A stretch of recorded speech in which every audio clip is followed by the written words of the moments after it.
पाकिस्तान फैसला कर चुका है। सिर्फ इस्लामाबाद में छुपे लोगों तक उनकी आवाज़ नहीं पहुंच रही क्योंकि वो आवाम से कटे हुए हैं। बोल न्यूज़ से गुफ्तगू में उन्होंने कहा, राना सनाउल्लाह की मूछें धमकियां देते छोटी होती जा रही हैं। सुप्रीम कोर्ट से अपील करेंगे कि सेनेटर आजम स्वाति को इंसाफ फराहम किया जाए। कारकुन हमसे कह रहे हैं, आप हमें क्यों रोक रहे हैं।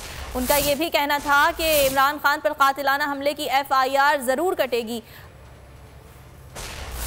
आ रहा है जी, इस वक्त पूरन जो है ना वो फैसला करके बैठा हुआ है। सिर्फ इस्लामाबाद तक उसकी आवाज़ नहीं पहुंच रही है, लगता है कि क्योंकि वो आवाम से कटे हुए हैं, वरना पाकिस्तान की आवाम तो फैसला करके बैठी हुई है।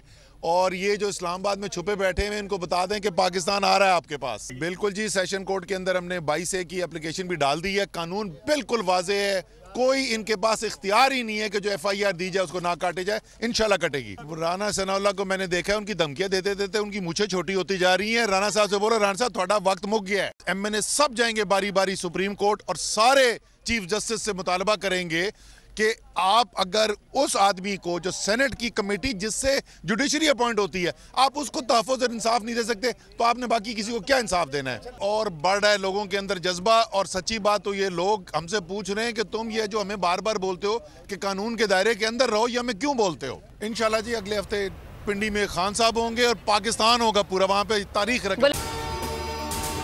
अगर आपको ये वीडियो पसंद आई तो लाइक पर क्लिक करें। बहुत अच्छी कवरेज की है। ये मार्च की तो जबरदस्त कवरेज थी, बॉल की प्रॉब्लम सबसे बेस्ट थी। सबसे ज्यादा रील्स और सबसे ज्यादा रेटिंग के साथ बोल रहा नंबर 1। सब्सक्राइब करें और बेल दबाएं ताकि कोई खबर रह न जाए।